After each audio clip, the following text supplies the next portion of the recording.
Bueno, bienvenida a todos a una nueva entrevista del ciclo Novísima Crítica, em, perteneciente al proyecto Letral dirigido por Ana Gallego Cuiñas. Y bueno, en esta ocasión tenemos con nosotros a María Belén Ribeiro, que es licenciada en Sociología y doctora en Sociales por la Facultad de Ciencias Sociales de la Universidad de Buenos Aires. Es docente en la misma facultad y además también es docente en la maestría de cine documental en la Universidad del Cine. Por último, también es investigadora en el CONICET y traductora, que he visto por ahí que también eres traductora, María Belén. Muchas gracias por tenernos con nosotros, por estar aquí con nosotros, María Belén, y nada, es un gusto para mí y para todos nosotros que estés aquí con Gracias nosotros. por la invitación, me gusta.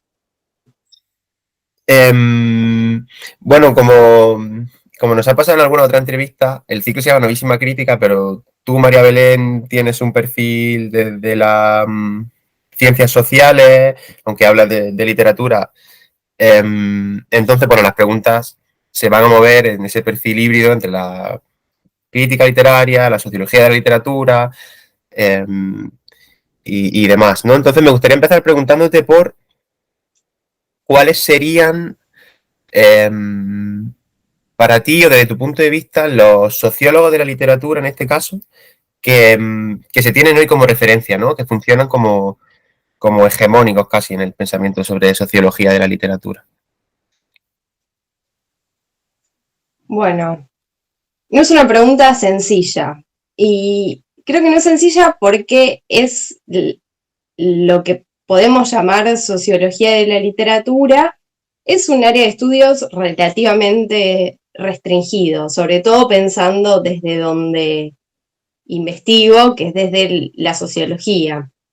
Digamos, el objeto literatura no es el objeto más legítimo para ser estudiado dentro de las ciencias sociales y por eso ocupa un lugar más secundario. Una de las autoras que en general se citan y que leo mucho, que es una investigadora francesa, Gisèle Sapiro, que tiene el libro que se titula La sociología de la literatura, que publicó, si no me equivoco, en 2014 en francés, y acá se publicó un par de años después en castellano por el Fondo de Cultura Económica.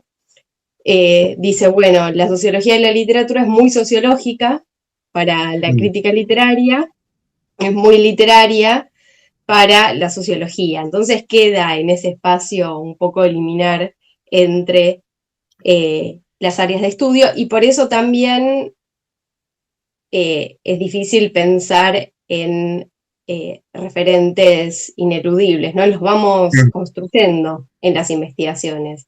Porque por un lado, yo pienso, los referentes, los autores que leo son los clásicos de la sociología, que son los que con los que me formé en mi carrera de grado y de posgrado. Y después, por supuesto, hay, por suerte, y cada vez más recientemente, investigadores que desde diferentes formaciones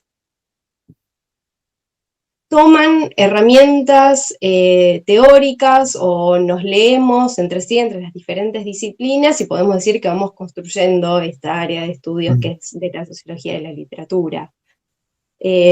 Bueno, Sapiro sin dudas es un referente, Pascal Casanova, también que con el estudio de la República Mundial de las Letras, en el que legó un montón de herramientas para trascender el estudio de un caso que se restringía a los límites nacionales, ¿no?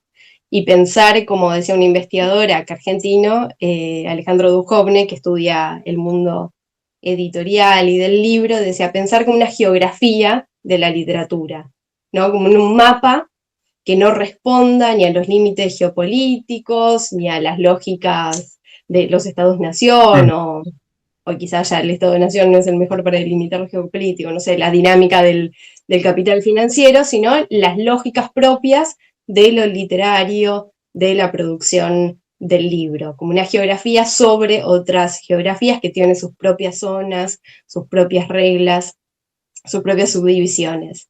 Y eso a nivel digamos, mundial. Y hay, digamos, en lo específico, hay muchos investigadores latinoamericanos que leo, no sé cuán hegemónicos en ese sentido, ¿no? Porque lo que se produce desde América Latina tiene otro tipo de circulación marcada en principio por el idioma, Claro. ¿no? Hay un investigador que me parece central, que se llama Sergio Miseli, que es un investigador brasileño que estudió en Francia, o sea, tiene algunos textos escritos en francés, pero ya escribir en portugués supone otro tipo de circulación, incluso en América Latina, Claro. que predominantemente habla el castellano. Pero bueno, él tiene textos sobre Borges desde con herramientas de la sociología, en particular de la sociología de Pierre Bourdieu, que son muy enriquecedores para conocer la trayectoria y para leer la obra de Borges. Son aportes propios desde la sociología, para conocer su lugar y su posición particular dentro del campo literario de Buenos Aires. Después en Argentina tenemos, digamos, investigadores centrales que creo que, no sé si llamarlos hegemónicos, pero que sí que han circulado y que se leen fuera de Argentina, como Beatriz Arlo y Carlos Altamirano, eh, que empezaron a hacer esa mezcla entre las áreas de estudio, entre las disciplinas que tienen formación en la carrera de letras, pero que leyeron de manera temprana acá en Argentina, autores como Raymond Williams o Pierre Bourdieu, y fueron aplicando esos conceptos al estudio de la literatura y a los vínculos entre literatura y política, porque a veces los cruces se dan, ¿no?, en términos de marco teórico, a veces los cruces se dan en términos de intereses, de preguntas de investigación, de problemas de investigación, incluso de intereses y de preocupaciones políticas sobre qué estudiar. Y, y creo que eso en el caso argentino no es excepcional. Hay que pensar que la carrera de sociología nació de la Universidad de Buenos Aires, nació en la Facultad de Filosofía y Letras. Fue con los años que se creó la Facultad de Sociales, de Ciencias Sociales, y ahora la carrera de Sociología se da en esa facultad, pero nació al lado de la carrera de Letras y los cruces existieron siempre. La cuestión es que no se pensaba, creo que no se pensaba en ese momento como sociología de la literatura, sino que eran lecturas compartidas. Y creo, y sumo un último autor que en mi formación es central, que es Pierre Bourdieu. Y no solo porque estudió la producción literaria con herramientas de la sociología, con un libro que es, digamos, pragmático en eso, que son las reglas del arte, sino porque además tiene una lectura que es una síntesis de los clásicos de la sociología, y tiene una lectura que me parece muy productiva de la acción social en general. Entonces, por un lado, uno lee sus trabajos sobre lo literario en particular, pero también todo su estudio teórico y conceptual sobre la acción social en general y sobre su relectura de los clásicos, porque si bien la sociología es una ciencia, siempre volvemos a los clásicos, ¿no? A diferencia de otras ciencias que no tienen ese concepto, es más bien literario, ¿no?, del clásico, del autor al que se vuelve una y otra vez, no es que se supera y se pasa a otro conocimiento más nuevo, tenemos nuestros clásicos a los que leemos para reinventarlos, por supuesto, no para reproducir sus ideas. Y la relectura que hace Bourdieu de los clásicos de la sociología me parece muy vital y que nos da herramientas metodológicas y conceptuales para aplicar en las investigaciones, que es lo que en fin nos interesa, ¿no? Producir nuevo conocimiento, construir problemas que sean relevantes para nuestro presente. Qué interesante, María Belén. Diría que la respuesta a esta pregunta que te voy a hacer ya estaba en tu respuesta anterior, pero me gustaría insistir, porque has mencionado a Bourdieu, a Shapiro, a Casanova, y me gustaría preguntarte por cómo piensas la geografía, que también ha hablado de geografía mundial, ¿cómo piensas la distribución global del saber sobre sociología de la literatura hoy, ¿no? Porque desde luego en sociología de la literatura Francia ha tenido un peso muy fuerte, ¿no? En el panorama occidental, al menos, ¿no? Pero no sé qué sucede hoy, ¿no? No sé si sigue teniendo Francia ese peso, esa capacidad de imponer marcos de lectura, ¿no? Como lo tuvo a lo mejor con Bourdieu en adelante, incluso un poco antes, ¿no? No sé cómo piensas en la situación hoy. Bueno, creo que mi respuesta también va a estar teñida de cómo fue mi formación, donde la escuela francesa tiene una influencia enorme. Digamos, en la carrera de sociología de la Universidad de Buenos Aires, los autores europeos en general, pero los franceses en particular, tienen una fuerza muy importante. Por ejemplo, la escuela estadounidense la leemos, pero no es la que ha configurado la carrera y las lecturas principales. Entonces, por un lado, ya está esa presencia de la tradición francesa en la carrera de grado en general. Y sin lugar a dudas, sí creo que sigue teniendo una centralidad enorme los, los autores franceses hoy en día. La cuestión es que también hay que pensar cómo se conforma la subdisciplina y por qué no se conforma un área de estudios así de específico. Porque por un lado, por ejemplo, mi objetivo también con las investigaciones es poder dialogar con investigadores de las ciencias sociales en general, que no necesariamente compartan mi objeto temático, que sea la producción literaria, pero que sí quizás compartan los problemas que estoy investigando, como las relaciones de poder, las figuras de autoridad, Claro. las voces públicas. Entonces, creo que en esa lógica de cómo se conforma el área de estudios, también podés ver, bueno, cuáles son las voces que pesan, porque a veces la especialización, este tipo de especialización y de subdivisión de las disciplinas, responde más que a una cuestión metodológica, epistemológica o de propio de la producción de conocimiento, a la lógica de cómo se financian Claro. los estudios, las universidades, los sistemas científicos y esta exigencia hacia la hiperespecialización. Claro.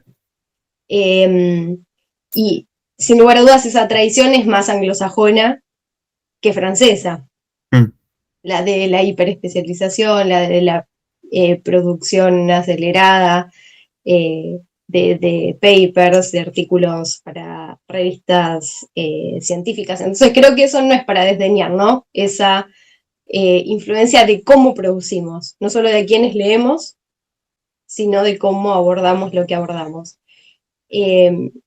Y en contra de esa, digamos, de esa hiperespecialización, digamos, como a contracorriente de esa línea, creo que está lo más rico de la sociología de la literatura, que es el cruce de lecturas. El diálogo entre investigadores y especialistas de distintas áreas de estudio, donde cada uno puede hacer lo suyo propio, Claro. pero donde hay lecturas cruzadas. Y en ese sentido, bueno, ya no está Francia solamente como el centro. Yo no sé quizás no puedo responder tanto en armar un mapa de qué es lo que rige, o pasando al mapa de qué es lo que rige, que creo que sin lugar a dudas el centro de producción de estos temas es Francia, aunque se produce en otros lados. Yo puedo hablar de mis lecturas, de mi mapa, Claro. me armo de lecturas y sin lugar a dudas hay lecturas de muchos investigadores de toda América Latina, investigadoras colombianas como, no sé, Paula Marín trabajando sobre las editoriales y la historia de la edición en Colombia y la participación de las editoras mujeres, el grupo de Marina Garone Gravier, que hace años viene trabajando la cultura impresa y la producción del libro en México y en toda América Latina, pero tiene un grupo enorme y muy rico, con integrantes de distintos puntos de América Latina, también de España. Acá en Argentina también tenemos muchos investigadores que más desde la crítica literaria, otros más desde las ciencias sociales, abordan el objeto literario, estudiando la crítica, a los escritores, la edición, a los lectores. Y así se va armando otro mapa. Ahora, yo no puedo decir que sea el central, por supuesto que es el propio, el que uno se construye, ¿no? Pero bueno, también en armar esos estados de la cuestión, esas lecturas, hay una apuesta por visibilizar esas, esas producciones sin desconocer, por supuesto, las reglas del juego y de cómo circula el conocimiento. Y como, por ejemplo, publicar en inglés ya supone otro tipo de distribución y de llegada a diferentes lectores que escribiendo en castellano no tiene el mismo impacto. Incluso cuando uno escribe en castellano sabe que publicando en una revista de América Latina no tiene el mismo impacto que publicando en una revista en España. Claro.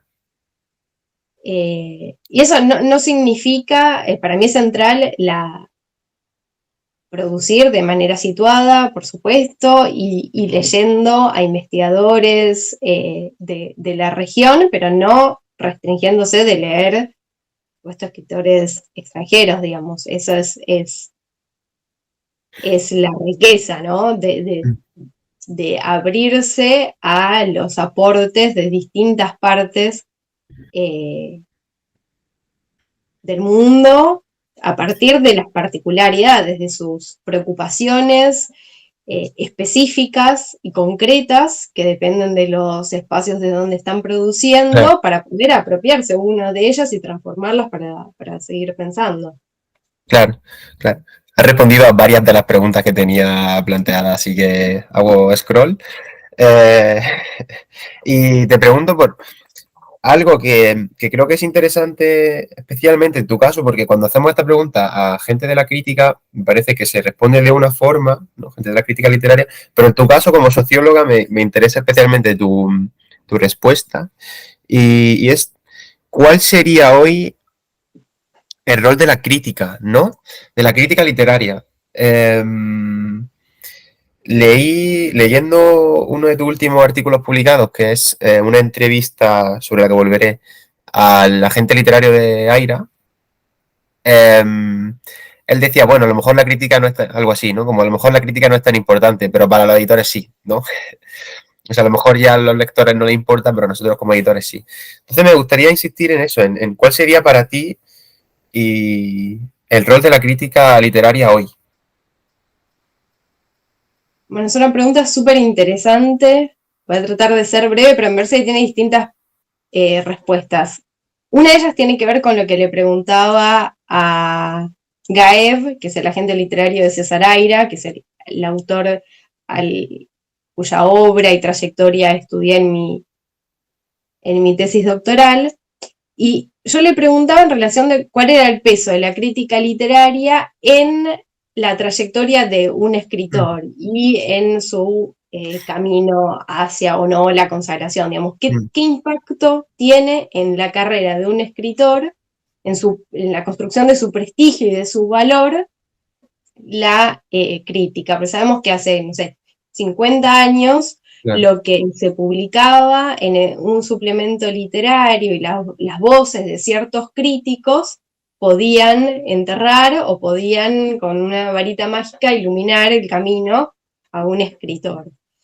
Y últimamente, con la proliferación de medios, con cierta erosión de la voz pública de intelectuales en general, no solo de mm, críticos, se viene cuestionando el poder efectivo que puede llegar a tener la crítica literaria en términos de construir el valor de mm, un escritor o incluso de criticarlo de manera negativa, ¿no? Entonces yo le preguntaba a ver qué le parecía a él. Como es un agente literario, tienen esos claro, mapas construidos sobre quiénes son los agentes que otorgan valor o no, aunque no los tengan construidos no de manera mm, conceptual o lo tengan reflexionado de manera consciente, como ellos son los que hacen los vínculos entre editores, críticos y lectores y los escritores. Creo que tienen puntos de vista privilegiados mm, para observar estas dinámicas. Entonces le pregunté por el tema y me dijo algo bien interesante, porque me dice, bueno, las revistas en relación a la voz de los críticos quizás no tiene impacto en los lectores. claro, Digamos, quizás una buena crítica en un suplemento literario central no supone necesariamente que se van a vender más libros o que el lector vaya a comprar el libro a la librería, ni siquiera en términos de masivos, ¿no? De cantidad de venta, sino en el hecho de que algo que influenciaba a ciertos lectores ahora ya no lo hace. Pero me claro, decía, a los editores sí es importante porque confían todavía siguen confiando en las voces de los críticos, que muchas veces son personas conocidas, que conocen, digamos, cara a cara. claro, Entonces confían en su opinión y al momento de decidir qué editar, en el sentido de qué autor traducir muchas veces, no es editar por primera vez, sino cuál de todos los autores traducir, bueno, esas opiniones sí valen. Entonces a veces depende del espacio del que uno está hablando y digo, y es una influencia central esa, porque si bien no impacta de manera directa en los lectores, quién se traduce y quién no, y cómo se toman esas decisiones, tiene un efecto enorme en las trayectorias de los escritores claro. y en la literatura en general, porque es quien accede a la circulación, por ejemplo, por fuera de sus países. Incluso también eso afecta la circulación en los propios países, ¿no? El hecho de ser traducido y circular en otros espacios. Pero creo que la pregunta que estás haciendo es central por otra cuestión que trasciende un poco a esta cuestión de los lectores o de quién Mm, se publica, porque y creo que es la pregunta que se están haciendo muchos hoy por el lugar de los estudios de las humanidades y de las ciencias sociales. Creo que mm, esto del peso de la crítica literaria eh, no se restringe solo a la crítica literaria, sino que uno se puede preguntar por el peso por el peso en la arena pública que tienen en general los intelectuales propios de estos espacios, de las ciencias sociales y de las humanidades a los que pertenece, me parece, la teoría y la crítica literaria. Y bueno, que tiene que ver con una erosión ya de hace muchísimos años de la legitimidad de estos estudios, que eh, hay investigadores, incluso periodistas recuerdo haber leído un artículo de una periodista que se dedica a estas cuestiones de la universidad en Inglaterra, que hacía un poco, que respondía a esta pregunta de por qué hay menos inscriptos estudiantes inscriptos en carreras de las humanidades y las ciencias sociales. Y la respuesta era, bueno, porque los trabajos a los que acceden después de haberse recibido no les reditúan. Digamos, después de haber estudiado, sobre todo en el sistema anglosajón, que es privado y que es muy oneroso, después de haber estudiado una carrera que les salió mucho dinero, a la que se quedan endeudados, acceden a trabajos que no, con los que no solo no pueden proyectar, digamos, una vida en el que, digamos, pueden vivir mejor en términos económicos, sino que ni siquiera pueden saldar las deudas Claro. de esos estudios. Entonces, la respuesta de esta periodista era, bueno, habrá que cerrar esas carreras que no son redituables. Y eso, digamos, que es hiperconservador, responde a un diagnóstico que se viene haciendo sobre la baja inscripción de estudiantes en este tipo de carreras a nivel mundial. Y creo que tiene que ver un poco con esto del peso de la voz pública de este tipo de intelectuales, entre los que digamos, en estos grupos me reconozco, ¿no? Claro. Porque es parte del espacio donde producimos.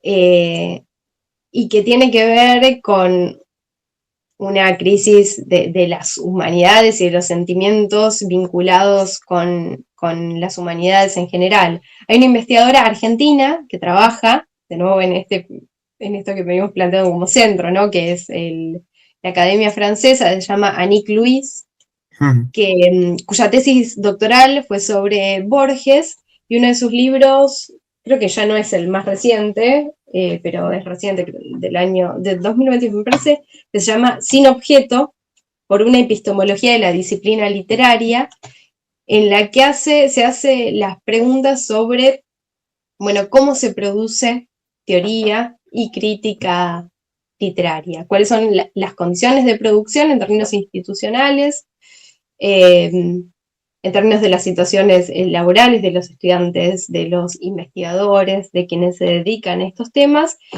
y también se centra en cuestiones metodológicas y teóricas sobre la disciplina, y me parece que el trasfondo también es esta preocupación por el peso y el lugar que tienen hoy este tipo de voces y de conocimientos.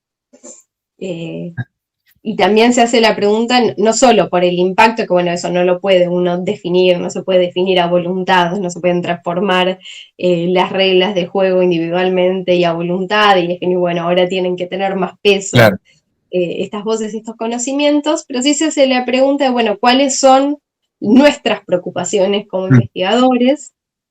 Nuestros vínculos con los problemas sociales más generales, que sin notarlo y sin pensarlo, sin dudas definen nuestros intereses, pero la pregunta es hacerlo más consciente, reflexionar de manera crítica sobre nuestro lugar como investigadores y sobre cómo definimos qué es lo que investigamos y su peso y su relevancia en términos más amplios. Claro. Ha hablado María Belén de la caída del peso, digamos, del intelectual, del gran intelectual, ¿no? Del cambio de paradigma también que representa la caída de la crítica, ¿no? Y la influencia de los lectores. Y de alguna cuestión más que me lleva a preguntarte qué hacemos hoy con Bourdieu, ¿no? Porque está claro que bueno, no sé si está claro, ¿no? Pero o sea, diría que casi todo y todas las que estudiamos cuestiones de sociología de la literatura tenemos que vernoslas con Bourdieu en algún momento, ¿no? O sea, es casi un paso obligatorio, ¿no? Por supuesto también, como decías, porque es fundamental en los programas de estudio, ¿no? Y demás, y es una herencia pues casi obligada, ¿no? Pero claro, esa herencia casi obligada junto al cambio de paradigma, ¿no? De estos últimos 40 años, ¿no? Desde que Bourdieu escribe su último libro.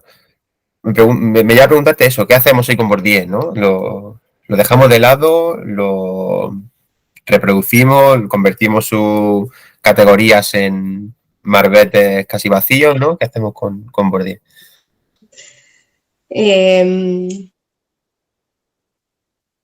Retomo una cuestión, no le voy a escapar a la pregunta, pero retomo una cuestión porque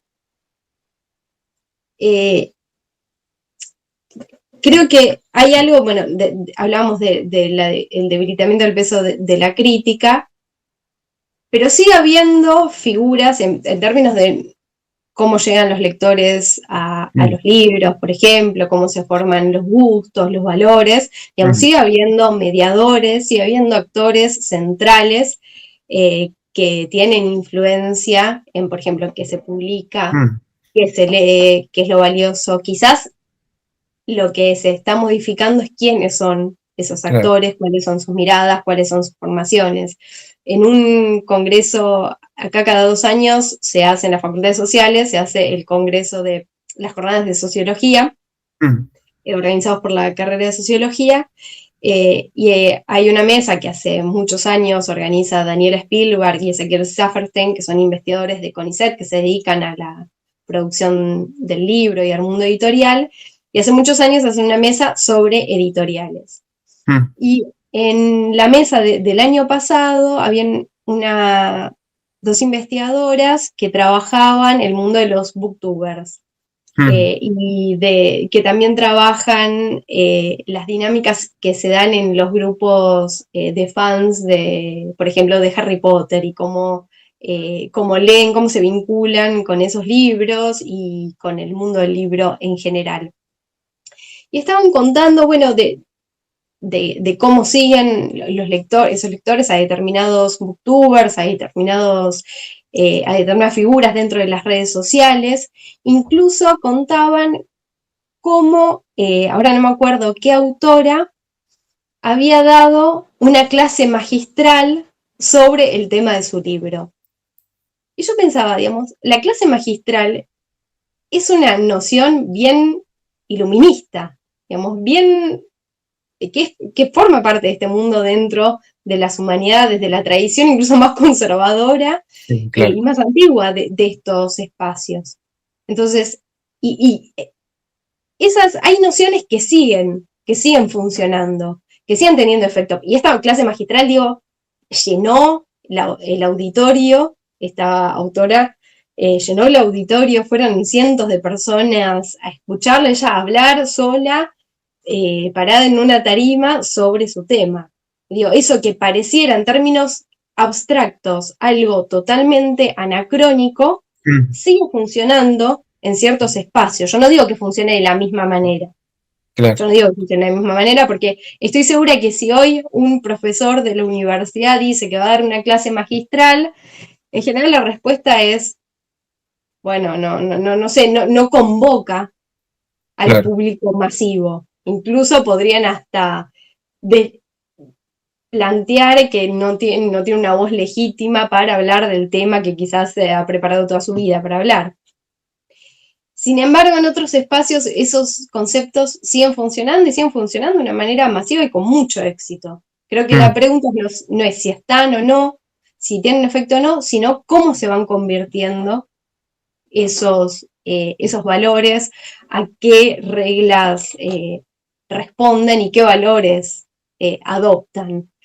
Y en ese sentido, Bourdieu, nosotros publicamos un libro hace un par de años que se llama Bourdieu Hoy, donde justamente nos hacíamos esa pregunta, ¿no? ¿Por qué seguir leyendo a Bourdieu? ¿Qué nos dice hoy? ¿Cómo seguir vinculándonos? Y bueno, quien fue director de mi tesis publicó uno de los capítulos, escribió uno de los capítulos que se llamaba El último de los mohicanos, como planteando que Bourdieu fue una de las últimas figuras en encarnar la voz del intelectual público, ¿no? Del intelectual que a partir de su tarea hiperespecífica, que es la producción de conocimiento en la universidad, en la academia, tiene el objetivo y tiene como preocupación de fondo tener un impacto en la sociedad en general, en los problemas que la quejan en particular y sobre todo en la trayectoria más tardía de Bourdieu. Creo que está en toda su trayectoria, pero quizás en la parte final de su vida y su trayectoria se nota más porque había quedado más solo en Claro, eso, se nota su impulso por adoptar esa voz pública y aparece, digamos, de manera concreta en las huelgas de trabajadores en Francia. Se ve, por ejemplo, en su documental La sociología es un deporte de combate, mm, cuando va a charlas de los espacios de la banlieue en París, donde no es muy bien recibido, porque no mm, son los espacios específicos, teniendo en cuenta el peso que tiene, incluso creo que hoy, los intelectuales y los universitarios en Francia, como no es mm, bien recibido, no es el lugar donde un intelectual se sentiría cómodo y va eh, y da esas discusiones desde la particularidad de su disciplina. claro, Y por eso creo que, digamos, yo creo que por un lado, yo sigo leyendo en lo individual, ¿no? A Bourdieu el año pasado organizamos con el grupo de investigación que tenemos un taller de lectura mm, de las reglas del arte, donde no lo leemos también como lector de los clásicos, entonces mechábamos la lectura de ese libro con lecturas de Bill Durkheim, de Max Weber y de Karl Marx, para mm, pensar las cuestiones de la creencia, de de la tarea de la comprensión eh, como verbo, ¿no?, de producción de conocimiento, y para pensar la cuestión del valor, de cómo se mm, crea el valor en el caso particular de las obras de arte. Entonces no es leer a Bourdieu en términos eh, aislados, mm, sino que por lo menos nosotros lo leemos como un sociólogo que lee a otros sociólogos, y en particular mm, me parece relevante no solo por esta lectura de síntesis que hace de la tradición sociológica, sino que parece relevante por estas preguntas que se hacía sobre todo al final de su trayectoria del lugar del intelectual. Justamente las reglas del arte es su investigación sobre la conformación del campo literario parisino de fines del siglo XIX, es decir, la conquista de la autonomía del espacio literario, el momento en el que los escritores dejan de depender de las miradas y de las reglas que les imponen sus mecenas o el Estado y empiezan a darse a sí mismos, digamos, sus reglas. Lo que impera en este espacio ya no es lo que dicen agentes externos al ámbito literario, para decirlo de manera no muy rápida, sino los valores que construyen los propios actores, los propios pares, claro, los escritores. Eh, y no es un problema o un tema al que haya llegado de casualidad. mm, Uno se puede preguntar, y hay una socióloga argentina que a mí me parece central, que es Ana Teresa Martínez, que hizo un trabajo donde reconstruyó la trayectoria de Bourdieu y reconstruyó los debates teóricos que va dando a lo largo de sus libros, pero también la génesis de los problemas de investigación que se van transformando a lo largo de su trayectoria. Digamos, por qué en principio estudia el caso argelino y después estudia la academia, después estudia la literatura. Bueno, hace toda esa reconstrucción. Y las reglas del arte es un estudio que va de la mano con su preocupación por la autonomía de la universidad, de la academia, de los intelectuales. mm, En un momento, que es en los años 90, donde se veía socavada con muchísima fuerza. Sobre todo en ese momento por la injerencia de lo que veníamos hablando, ¿no?, de la lógica de producción científica y académica que tenía más influencia con la dinámica anglosajona de producir mucho, de claro, producir de manera rápida, de hiperespecializarse en una temática, cosa que Bourdieu la verdad que no hace. Se lo lee desde la sociología de la literatura, pero la verdad que los temas que abordó Bourdieu no son necesariamente los literarios. Digamos, trabajó el tema de la distribución del espacio tras la guerra de Argelia, trabajó la diferencia de género en el pueblo donde él se había criado, porque él no es parisino, mm, en la zona del Béarn. Trabajó en los museos de arte, trabajó el sistema educativo de Francia. Digamos, la literatura no fue su único objeto, ni siquiera no creo que haya sido su objeto privilegiado de estudio. Entonces, mi acercamiento y mis relecturas quizás no son solo por eso, porque estudió la literatura, sino por su trabajo teórico, sus relecturas de otros autores en general, y en particular me parece que sobre todo en las reglas del arte, plantea este problema que es muy actual, sobre que en el trasfondo de pensar cómo se conquistó la autonomía en la literatura, está esa preocupación por la creciente heteronomía de las condiciones de producción de los intelectuales. Y ahí está la pregunta, bueno, ¿quién define lo que estudiamos y para qué claro. estamos produciendo conocimiento? En ese sentido me parece que sigue siendo relevante. Sobre todo hacerse esas preguntas, ¿no? Siempre Ana Teresa Martínez dice que hay que, digamos, someter las herramientas teóricas a, a sus contextos de aplicación, lo que supone que no hacemos más que reinventar esas herramientas cada vez que planteamos un caso de estudio nuevo o un problema de investigación nuevo. Lo que no supone que vamos a dejar de leer a los clásicos, ¿no? Los leemos, pero necesariamente eh, los tenemos que reinventar. Y lo último que digo, eh, por ejemplo, en las reglas del arte tiene tres partes la regla del Mm, arte. Una donde habla del, de la conquista de la autonomía de los escritores y se centra sobre todo en el caso de Flaubert.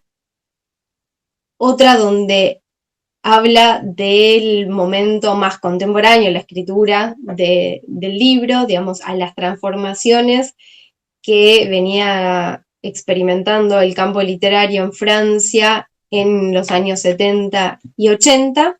Y lo último, que es una parte más metodológica y conceptual, donde explicita, medio a contramano de cómo se escriben los libros o los artículos, ¿no? Que uno primero dice, bueno, qué herramientas toma, claro. qué decisiones metodológicas, y después estudia. Bueno, él hace el estudio y después explicita cuestiones metodológicas y teóricas.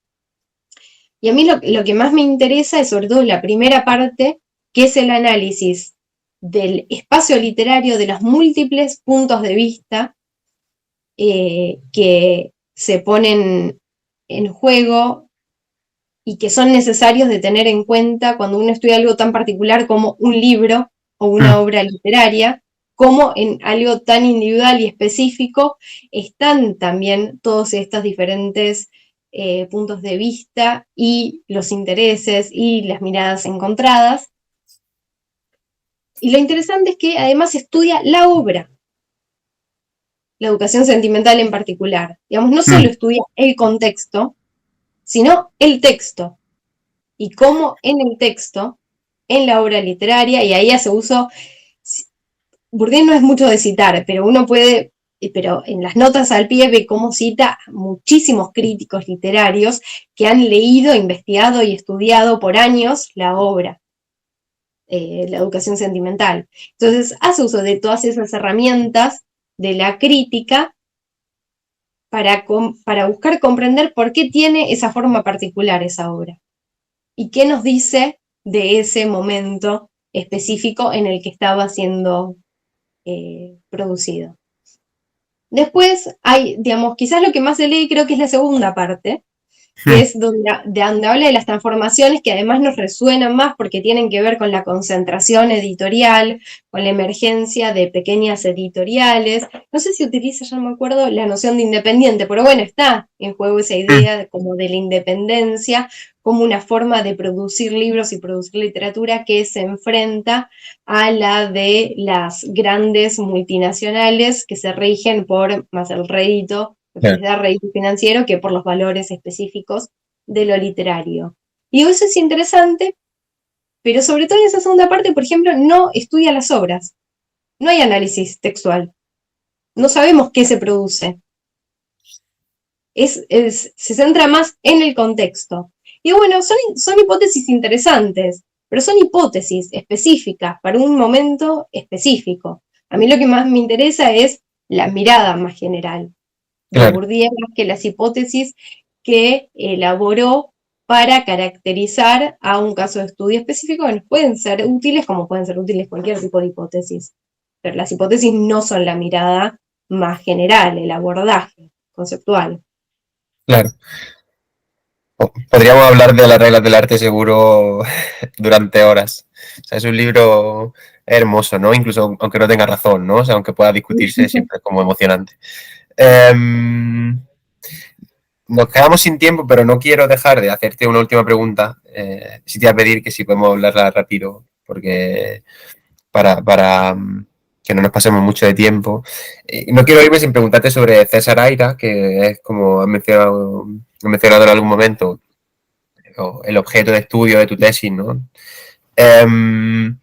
Y en la entrevista a Gaep, que hemos mencionado antes, él te hablaba hablando o preguntándole tú sobre la internacionalización de Aira, ¿no? Y demás, él te dice, bueno, España ya no es un centro, un gatekeeper de la internacionalización de los autores latinoamericanos, ¿no? Ya no es un mediador, un espacio mediador importante, ¿no? A lo mejor fue con Bolaño, pero desde ahí en adelante no, ¿no?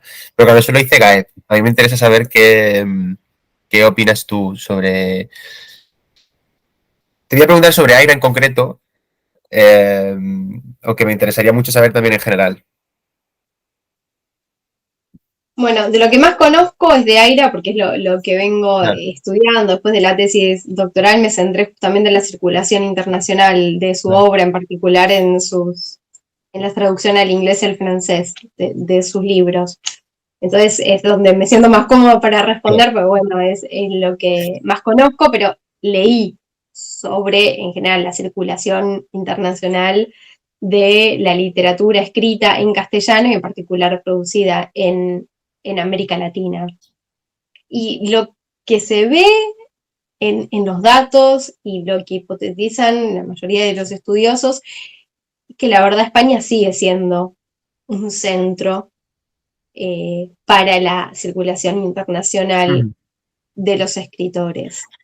En el caso de Aira, por ejemplo, es bastante claro cómo los títulos que se publican en España, pensar que Aira es un escritor que tiene más de 100 títulos publicados. Por lo tanto, es bastante fácil ver, bueno, qué se traduce después al claro. inglés y al francés, porque no se traduce con la misma, si bien se traduce mucho, eh, no se traduce con el mismo ritmo con el que se publica en castellano. Entonces uno dice, bueno, ¿qué títulos llegan en particular? No solo quién se traduce, que es Aira, sino qué de Aira se traduce. Mm, Y primero llegan las novelas, ¿no? Aira tiene también libros ensayísticos, pero se traduce lo de ficción. Bueno, dentro de lo de ficción, ¿qué se traduce? Y hay una correlación bastante clara entre los títulos que aparecen en España y los que se traducen después, sobre todo al inglés. Francia, que mm, fue la primera en publicarlo de manera muy temprana, a fines de los años 80, cuando Aira publicó y empezó a publicar en 1981, digamos, Francia fue el francés fue el primer idioma al que se lo tradujo a Aira de manera muy temprana y desde ahí se entabló una relación con su obra que sigue hasta hoy. Entonces, mm, eso aparece que no se ve influenciado tanto por lo que se edita en otros espacios o por lo que se traduce a otros idiomas. Porque también eso, el efecto de los centros editoriales no es lo mismo en todos los campos literarios. Francia creo que todavía conserva cierta autonomía, sobre todo en espacios, lo publican Aira en particular, en editoriales más pequeñas en Francia, entonces que pueden estar un poco más ajenas, o que están, no, que están más ajenas a todas estas dinámicas internacionales. Pero sobre todo al inglés se ve que hay cierta correlación entre lo que publicaban las grandes editoriales como Random House Literatura, que tiene su casa matriz en España, y que publica muchas veces, cuando publica Aira, lo publica unos meses antes en España y después lo publica acá, en Argentina, con lo que después, lo que publican ellos, con lo que después publican, traducen al inglés. Claro. Y por supuesto, lo que se traduce al inglés tiene un efecto en todos los idiomas.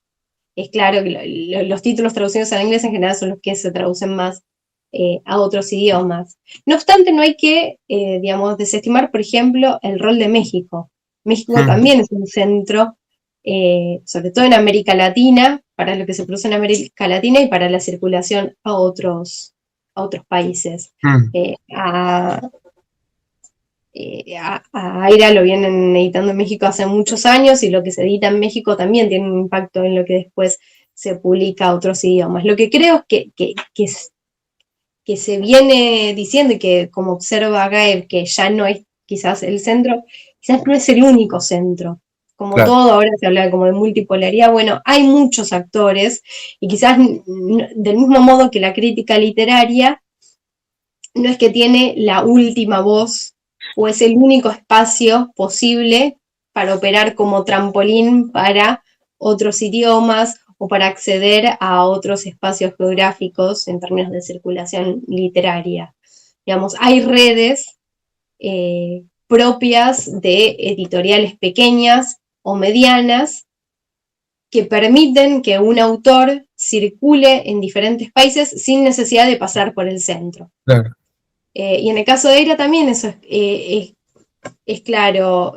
Yo pude trazar un circuito de editoriales latinoamericanas que quizás no forman parte, por ejemplo, de una alianza de editores independientes, no forman parte de un organismo que las reconoce como parte, pero las pude hacer el vínculo entre ellas porque compartían que en sus catálogos tenían a Aira, habían publicado algún libro de Aira. Entonces uno puede trazar ciertos circuitos en los que España no participa y que vinculan a editoriales latinoamericanas y que vinculan a editoriales latinoamericanas en las que los escritores, que muchas veces están confinados a sus propios países, a circular en sus propios países, incluso ni siquiera en sus propios países, porque mismo en Argentina la producción editorial está hiperconcentrada en Buenos Aires. Quizás ni siquiera es en sus países, sino en sus provincias. Bueno, esas redes entre editoriales latinoamericanas les permiten romper este aislamiento cada vez más fuerte dentro de los países, incluso países muy cercanos en términos regionales. Pero creo que si uno mira el mapa general y lo que domina y las lógicas de dominación, sigue habiendo centros que tienen una injerencia enorme en lo que se publica y en lo que efectivamente circula y se traduce, y que España sigue siendo un espacio de toma de decisión que tiene efectos en qué se lee, en cómo se lee y en qué circula. Claro, sin duda. Pues, como te decía, María Belén, me encantaría que pudiésemos seguir hablando, pero nos quedamos sin tiempo. Así que solo queda pues, darte las gracias de parte de todos los miembros del ciclo Novísima Crítica, de todo el proyecto letral y, por supuesto, también de mi parte, a título personal. Así que muchísimas gracias, María Belén, ha sido todo súper interesante. Y esperemos verlo en otra. Así será. Muchas gracias.